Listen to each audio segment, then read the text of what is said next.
Bonjour à tous et bienvenue pour une nouvelle vidéo sur Fields of Fire. Voilà, les terrains sous le feu, avec quand même cette jolie illustration un peu à l'ancienne, euh, pour un jeu fantastique, que je vous conseille en tout cas parce que c'est un formidable solo, mais qui demande quand même un certain investissement pour en profiter.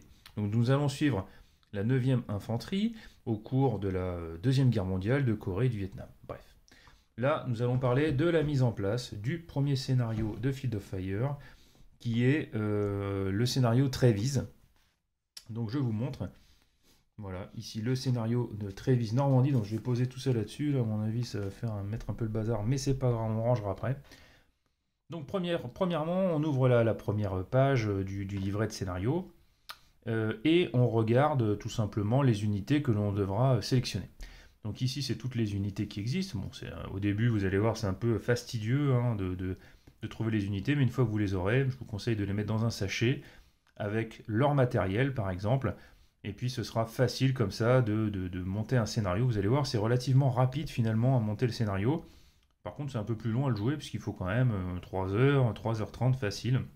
Alors, pour des habitués, peut-être qu'en 2 heures, 2h30, ils y arriveront. Mais moi, je suis assez lent. Donc je mets en général à peu près ce temps-là. Donc ici, nous avons toutes les unités. Donc ici, ça nous montre plusieurs choses. Ça va nous montrer déjà le nombre de steps. Alors je vous ai expliqué, hein, le système de steps, ce sont des pas en fait. On appelle ça des pas. Ce sont les petits points ici qu'il y a, les petits points jaunes. Voilà. Donc ça rappelle tout simplement les steps de chaque unité qu'il faudra utiliser. Voilà, j'ai tout fait tomber là, c'est le bazar, mais c'est pas très grave. Donc ça rappelle les steps. Ça rappelle tout simplement exactement ce qui a marqué sur le pion, hein, donc vous cherchez les pions. Et puis ensuite ici ça vous marque l'expérience de chaque unité. Comme vous pouvez le voir, il y a des différences. Donc green, ça veut dire que c'est l'équivalent du bleu, hein, chez nous. Ça veut dire que c'est des jeunes, des jeunes sortis d'école, hein, concrètement. Des lines sont des gens qui ont déjà vécu un petit peu la guerre et connaissent un peu le terrain. Et puis on peut avoir jusqu'à des vétérans. Alors, c'est que c'est le cas. Non, on n'a pas de vétéran. Même notre sergent reste un line. Donc voilà. Donc nous, on est des greens. On est des greens au niveau surtout du commandement, hein. On est des mecs sortis d'école. On va essayer de commander nos mecs sur le terrain du mieux possible. Ça va pas être facile, vous allez voir. Alors ici, nous avons, j'explique simplement ça, c'est qu'on nous avons la possibilité de soit de jouer avec un mortar 60 mm de 3 pas, ou alors vous voyez, c'est pas très bien marqué ici, ou alors d'utiliser 3 mortiers de un seul pas. Moi, je préfère utiliser un gros mortier de 3 pas, je le positionne, et c'est comme ça que je préfère personnellement utiliser mon mortier. Voilà. Nous avons ici tout le matériel nécessaire. Alors, il y a beaucoup de choses, hein. Il y a des radios. Alors ici, on va utiliser par exemple une radio, on a le choix entre une radio portative, type Talkie-Walkie si vous préférez, ou alors une radio, un téléphone de campagne, un téléphone de terrain. Donc là, ça nécessitera d'avoir du fil qu'on va tirer en fait pour pouvoir. Bon, moi personnellement, je préfère utiliser ça, puisqu'en fait, ça permet, dans certains cas, de pouvoir parler à des personnes qui sont sur la même carte, mais qui sont sous des couverts différents, qui possèdent tous les deux un téléphone, bien sûr. Mais en tout cas, c'est très pratique dans certains cas. Donc je préfère à la limite utiliser ça et prendre le risque d'utiliser du fil qui risque d'être sectionné. Mais vous avez le choix entre ça ou alors les radios portatives qui ne permettent pas, elles, de discuter entre deux couverts. Mais bon, ça c'est un point de règle, mais voilà, il y a plein de petits trucs comme ça. Ici, vous avez plein de choses. Je vais en parler un petit peu du Red Star et tout ça. Enfin bref, vous avez différentes façons en fait de communiquer différemment avec des gens sur le terrain, que ce soit tout simplement par des fumigènes. Et puis vous avez aussi la possibilité d'utiliser des fumigènes pour vous protéger, etc., etc. Vous voyez, il y a plein de choses. Les différentes couleurs permettent en fait de donner des ordres spécifiques sur le terrain, ce qui permettra de faire des ordres de masse sans devoir passer par la chaîne de commandement. Et puis voilà, et puis ensuite nous avons les cartouches, hein, de chaque unité. Voilà. Donc, ça c'était pour la présentation du matériel pour cette mission. Vous voyez, il y a quand même pas mal de choses. Alors, au début c'est un petit peu complexe, mais vous allez voir, on s'habitue assez vite, hein, finalement. Ici, l'autre côté de la page, ça vous indique toutes les forces germaniques qu'il peut y avoir sur cette mission. Voilà, c'est juste un rappel. Puisqu'après, on va tout simplement utiliser les tables qui vont nous permettre tout simplement de jouer, de tirer quel monstre, j'allais dire. Ça, je suis habitué à des monstres Heroic Fantasy, bon là, c'est pas le cas. Donc, quelles unités vont arriver sur le terrain. Donc, je continue, excusez-moi, j'essaie de pas trop bouger. Donc déjà, comment ça va se passer? Première mission, les missions elles se présentent toujours de la même façon. 3 types de missions, offensive, défensive, et vous pouvez aussi avoir des missions de patrouille. Bref, là on va parler que des missions offensives. Ici vous avez le temps, donc c'est en 10 tours qu'il va falloir réaliser ça. Temps de jour, donc il faut le noter, donc moi je le note tout simplement avec ça. Temps de jour. Ici, bon, en gros il y a des règles spéciales, hein, des plus, des moins en fonction des tirages. Ici, 4 colonnes de 3 rows. Donc 3 rows, c'est 3 lignes, hein, si vous voulez, 3 lignes d'attaque. Donc ça, c'est très facile à faire. Hein. Vous prenez le paquet de cartes là-bas, là, vous mélangez, vous tirez au hasard, et hop, vous avez votre terrain. Si jamais vous tombez sur une colline, vous tirez des cartes jusqu'à choper un terrain, et ça vous donnera en fait la taille, la hauteur de la colline. Donc si par exemple je tire 2 collines, et ben dans ces cas-là, j'aurai une hauteur de plus 2 avec un terrain par-dessus. Voilà, tout simplement. Ensuite, ici, ça vous rappelle tout simplement la règle, donc par là où on rentre par le premier row, donc la première ligne. Ensuite, nous allons ici, voilà, on nous explique en fait que ça va se passer en 2 temps. Dans un premier temps, il va falloir placer des objectifs, donc j'en parle ici. Donc les objectifs, alors voilà, donc on fait le terrain au hasard, et ensuite on passe les objectifs. Bon, moi j'ai décidé que l'objectif serait la forêt ici présente, et puis le bocage ici, pour l'objectif 2. Et je devrais sécuriser, alors ça c'est la règle, enfin dans cette partie-là, il faut que je sécurise ces 8 cartes là qui sont présentes, donc ces 8 terrains. Voilà, il faut qu'il n'y ait plus aucun ennemi, voilà, il y a des ennemis potentiels, donc c'est pas sûr qu'il y en ait, mais s'il y en a, il va falloir que je les élimine ou que je les repousse. Donc ces 2 parties-là, et ensuite il va falloir que je prenne d'ici, de cette partie-là, il va falloir que je prenne cette partie pour éventuellement attaquer l'objectif 1 ou l'objectif 2. Alors c'est très important d'avoir cette carte, puisque vous allez voir, ça permet aussi de lancer éventuellement des ordres spécifiques une fois qu'on est sur cette carte. C'est un peu une position d'attaque, donc j'ai choisi de prendre un village en position d'attaque pour ensuite prendre les 2 objectifs qui sont ici présents. Voilà. Donc ça, c'est pour les missions. Ensuite, ici, ça me dit ici que j'ai un attachment. Donc en gros, c'est quoi? Eh ben, je suis attaché à pouvoir poser des grosses bombes. Non, oui, enfin, en gros, le vrai terme, c'est que tout simplement, j'ai une sorte de attachment. Ça veut dire soutien, si vous préférez. Donc j'ai le soutien d'un arty.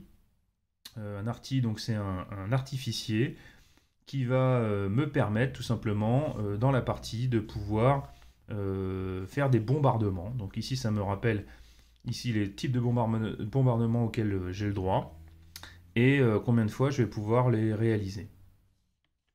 Ok, tout simple. Donc voilà, ça va me servir pendant la partie, c'est même très important, ça me sera sûrement crucial d'ailleurs à plusieurs moments de la partie. Ensuite ici, ça me rappelle qu'à chaque fois que je vais avoir sur une carte à un moment donné, donc c'est souvent en début de tour, si en début de tour je tire une carte où il y a ce petit symbole, et bien dans ces cas-là, il y aura un HQ event. Alors il peut y avoir aussi un HQ event pour l'ennemi, c'est au moment de son tour. Mais au début, on va d'abord faire le tour des Américains, et puis ensuite on fera le tour des ennemis. Et dans le tour des ennemis, il y a un moment où on doit tirer une carte pour savoir s'il y a un événement HQ. Donc ce sont des événements. Ces événements-là vont nous permettre, vont souvent nous poser des petits problèmes, puisqu'on va devoir absolument écouter ce que nous dit notre état-major et le réaliser.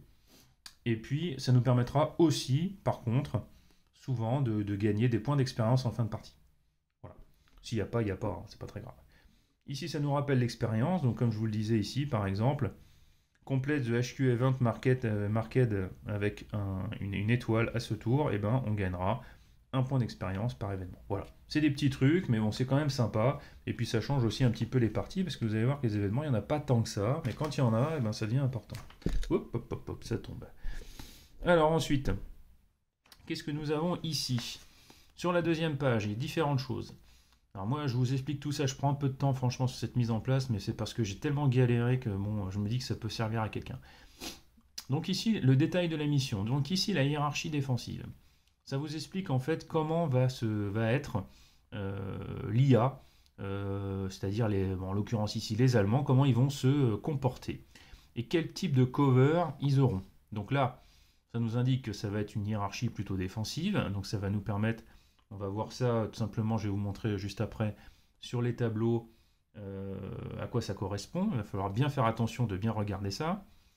Ils seront sur une tactique ou deliberate, ça veut dire que ils sont pas non plus trop offensifs, mais pas trop défensifs à ce niveau-là. Concrètement, ils vont pas nous foncer dessus comme des malades. Ils vont quand même réfléchir à quelle est la meilleure action pour nous tuer. Donc il va falloir faire gaffe. Ils sont prudents. Ils ont une expérience line, ça veut dire que c'est des gens, ils ont déjà connu le feu, donc ils savent un petit peu comment ça se passe, et puis ils auront découvert, ce sera des tranchées. Ici, ça nous rappelle quelle sera en fonction des rows, donc first row, donc le premier row ici, nous aurons la lettre C au niveau des potentiels contacts, et ça nous indique tout simplement le reste pour chaque row. Ici, ça nous indique les cartouches en fonction de l'arme ennemie qu'elle aura, et ben on saura qu'elle peut nous tirer un certain nombre de fois sur la tronche. Des fois, vous verrez, vous ne pourrez pas tuer l'ennemi, et finalement, vous allez attendre qu'elle n'ait plus de munitions pour qu'elle se barre. Ici, c'est tout simplement le tirage que nous devrons effectuer concernant les tirs d'artillerie, les tirs de mortier. Voilà, ils ne peuvent nous tirer que 2 fois sur la gueule, par exemple. Autre chose ici, à chaque fois qu'on aura des potentiels contacts, eh ben, on devra les tirer ici en fonction de la lettre du potentiel contact. Hein, je vous remontre ici. Donc si j'ai un potentiel contact ici C à tirer, eh ben, tout simplement, je regarderai ici et je fais un tirage sur 10. Ici, ça nous indiquera, on devra faire un tirage pour savoir exactement où se trouve le potentiel contact, à droite, à gauche, au milieu, en face, etc. Pardon, excusez-moi, je suis un peu enrhumé, hein, si je renifle, j'espère que ça va pas trop s'écouter, j'essaie de faire attention à ça. Mais bon. Autre chose, ici, vous avez les événements HQ de l'ennemi, donc j'ai expliqué, hein, voilà, c'est ça, hein, l'événement HQ de l'ennemi, c'est quand on va tirer des cartes avec ça. Pareil, ça va nous poser des emmerdes, et vous pouvez même avoir des contre-attaques, et si vous avez des contre-attaques, dans ces cas-là, il y a un autre tirage spécial, alors là ça pue hein, quand on a la contre-attaque, en général, on serre un peu les fesses, hein, je vous le dis tout de suite, mais franchement c'est super cool quand ça arrive quelque part, je suis presque content, parce que ça crée un événement de dingue. Voilà, donc on va se servir de ces tableaux-là pendant la partie, pour savoir qu'est-ce qui nous arrive, et puis comment on va se faire tabasser la gueule. Donc ici, ça, ce truc-là, en fait, c'est tout simplement un rappel des différents types d'unités. Voilà, donc vous avez cette feuille, je crois qu'elle existe aussi dans la deuxième édition. Voilà, ça vous dit tout simplement ce qu'il y a. Ça peut être un moyen rapide d'accéder à ça. Bon, franchement, c'est pas forcément le truc que j'utilise le plus. Ce que vous allez beaucoup utiliser, c'est la charte of Fire et les tables qui sont ici. Donc ici, tout simplement, ça rappelle tous les types d'actions que vous pouvez réaliser. Donc attendez, je vais l'ouvrir, vous allez voir, il y en a beaucoup. Il y en a vraiment, vraiment beaucoup. Voilà, donc il y a tout ça. Donc ça, c'est toutes les actions que vous pouvez faire. Alors, ça paraît énorme, mais bon, en fait, il y en a beaucoup, c'est des déclinaisons de certaines. Hein. Donc il n'y en a pas tant que ça, mais il y en a. Il y a quand même beaucoup de choses qu'on peut faire. Et ça rappelle ici tous les jets qu'on va pouvoir réaliser, par qui ça peut être réalisé, et qu'est-ce que ça fait. Alors n'hésitez pas à aller faire un tour dans la règle, parce que des fois, il n'y a pas tout à fait tout, hein, quand même. Ici, c'est les différents types d'armes. Ça vous rappelle simplement les règles. Bon, ça permet des fois, justement, quand on commence à connaître les règles, bah, on a des fois un petit doute, et bon, on vient chercher là, on connaît la réponse, sur les différents types d'armes. Ici, ça vous indique, ça vous rappelle aussi ce que peut faire lorsqu'une des unités est blessée. Voilà, donc elle peut, donc lat, ça veut dire en gros, une fois qu'elle a pris un coup, qu'est-ce qui peut lui arriver? Donc elle peut être pinhead, donc pinhead ça veut dire en gros, elle va se coucher et puis elle va flipper parce que finalement elle va être stressée, hein, en gros c'est ça. Donc elle pourra pas réaliser ce qu'elle veut, donc voilà, ça vous rappelle tout ce qu'elle peut faire et pas faire.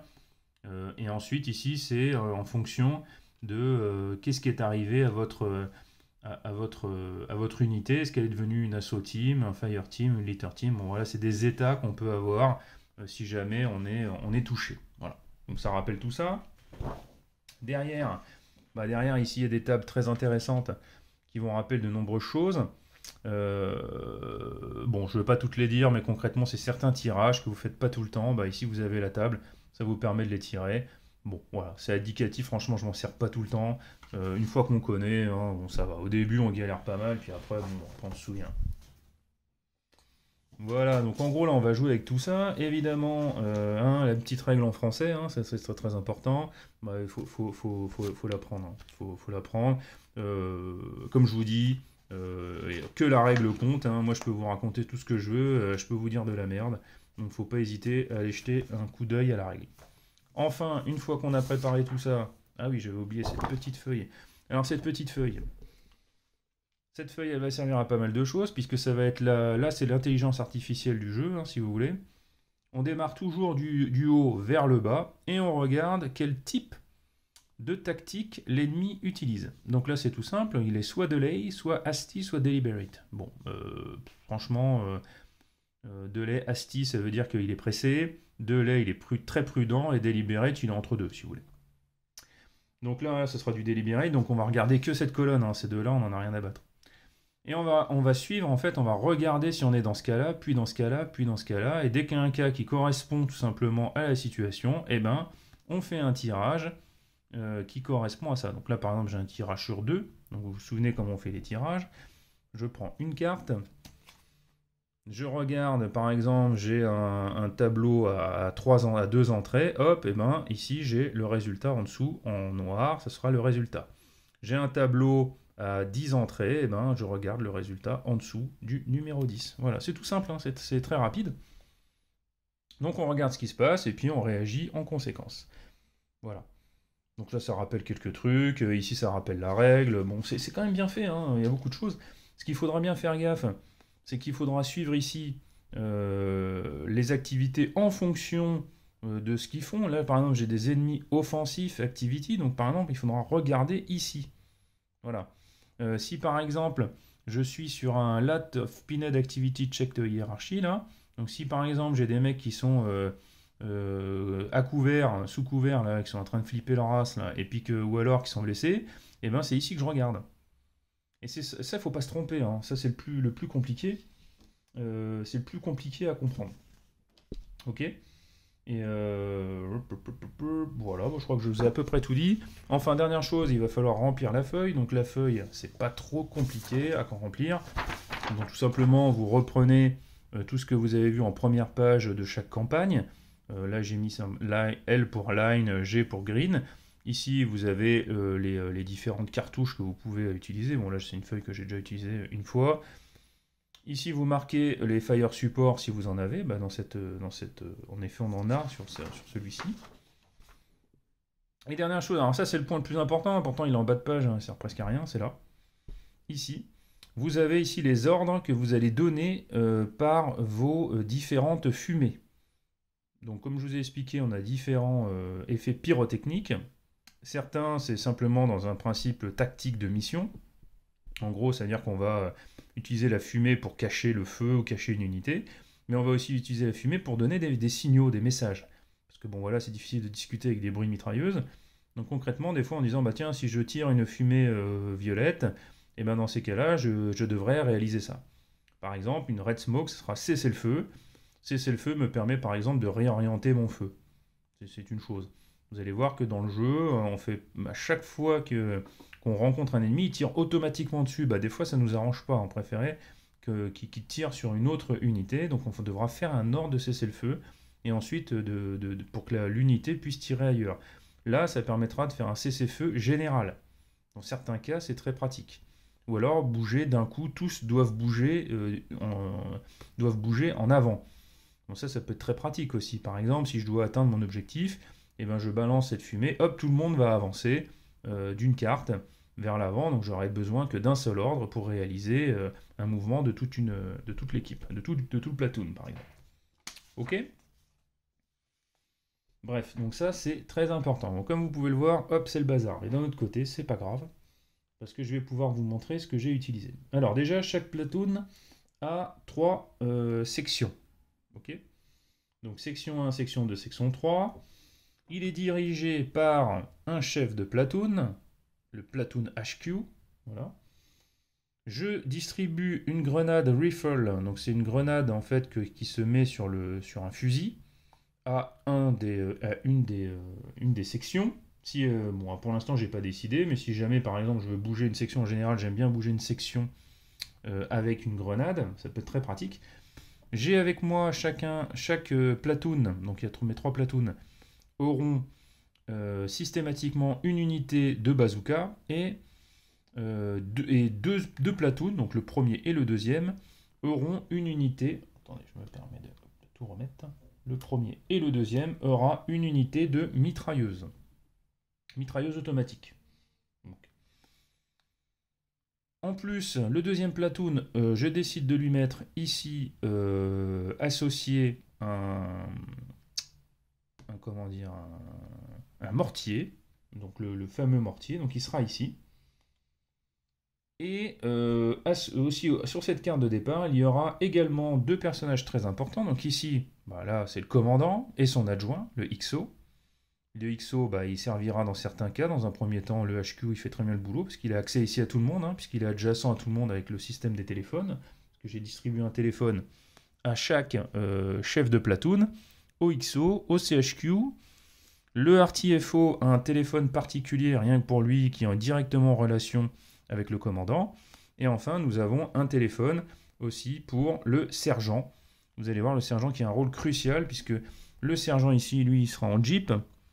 Donc j'aime bien le mettre sur la Jeep. Et j'aime bien lui mettre une mitrailleuse 50. Donc ça, c'est une mitrailleuse très puissante, qui sera très utile plus tard, lorsque je devrais tout simplement renforcer une position où j'ai par exemple un platoon qui se retrouve en galère. Donc là, j'arrive avec ma grosse mitrailleuse, et tout de suite, le rapport de force risque de changer. Voilà. Tout simplement, voilà comment ça se passe. Ensuite, ici, je vais vous montrer un petit peu 2-3 trucs. Ces petits tokens là, ils servent simplement à rappeler qu'on ne peut pas aller à droite et à gauche. Ça sert aussi à se rappeler l'effet des fumigènes. Voilà, aller à gauche, aller à droite. C'est un peu con, mais ça peut se servir tout simplement de poser le terrain, comment ça va se passer. Pareil, les tokens de phase ici servent aussi, peuvent éventuellement servir à utiliser ces tokens pour pouvoir donner des ordres. Voilà, avancer sur la deuxième phase, par exemple, avancer sur la première phase, etc., etc. Dans certains cas, ça sert. Ici, nous avons d'autres tokens. Ici, nous avons 2 tokens qui nous indiquent tout simplement l'état actuel de la partie. Ici, on est dans nos contacts. Et si jamais je me retrouve sous le feu ennemi, bah dans ces cas-là, je deviens engagé. Alors là, c'est engaged, voilà, c'est ça. Et après, je peux devenir heavy engaged. Donc là, c'est vraiment que là, je suis dans la même merde, hein, concrètement. Mais bon, ça va arriver dans la partie, hein, c'est normal. Hein. C'est la guerre. Donc ici, les tokens qui est au fond, ils vont servir tout simplement à marquer les points de sauvegarde, et je vais les utiliser aussi pendant la partie pour savoir combien j'ai de points de commandement, pardon, j'ai pas dit ce que c'était, des points de commandement. Donc ça va permettre de gérer les points de commandement en fonction des différents HQ, des unités. Donc évidemment, qui va avoir des points de commandement la plupart du temps? Eh ben, ce sont les chefs. Mais par contre, vous verrez que les unités auront des points d'initiative qui leur permettront de réaliser des actions, même s'ils n'ont pas la possibilité de discuter avec leur chef d'unité. Et ça va arriver, hein, parce que bah, voilà, on n'est pas à une époque où il y a les téléphones portables et les super radios. Donc du coup, vous allez voir que souvent, il va falloir quand même une certaine maîtrise des unités sans leur chef. Néanmoins, il faudra éviter que ça arrive le plus possible, hein, puisque vous allez voir qu'on a tout intérêt à utiliser le commandement en passant par la voie hiérarchique. Voilà, ensuite je mets ici tout ce qui correspond à leur matériel. Donc ici il y a des lignes pour le téléphone, il y en aura besoin. Ça c'est des pions runner, c'est pour dire tout simplement qu'on peut envoyer des messagers. C'est pas tout à fait des unités tout de même, enfin ça peut en devenir, ils ont quand même des pas. Mais concrètement, ce sont des messagers qui vont donner des messages à des personnes qui ne peuvent pas avoir de message, évidemment. Donc vous allez voir, souvent ce seront pour des unités à couvert qui n'auront pas de possibilité de discuter directement avec un chef d'unité. Enfin, ici, nous avons les différents fumigènes qui vont permettre de gérer éventuellement des ordres. On ne les utilise pas forcément, Je les utilise pas forcément, mais bon, là, ça risque d'être utilisé, je pense, dans la partie. Enfin, voilà. Et ensuite, nous démarrons le premier tour, ce qui ne va pas être le cas tout de suite, puisque ce sera dans une autre vidéo. Voilà, je pense à peu près avoir fait le tour. Ah oui, autre chose, si jamais vous préparez le jeu, je vous conseille fortement d'avoir des blocs comme ça, enfin des petits... ce type de rangement, parce que ça vous permet vraiment de trouver rapidement vos affaires, parce que sinon il y a quand même énormément de tokens. Donc je vous conseille d'acheter ces petites boîtes de rangement qu'on trouve dans toute bonne boutique de Wargame. Voilà, mais je donnerai les références hein, si besoin est. Mais c'est absolument nécessaire pour ce type de jeu, hein, sinon c'est horrible. Vous pouvez pas jouer simplement avec des petits sachets, même, enfin, ce serait l'horreur. Voilà. Donc je vous remercie d'avoir regardé cette vidéo, j'espère que ça va vous aider en tout cas pour la mise en place. Et je vous dis donc à très bientôt pour le premier tour de ce scénario. Bye bye.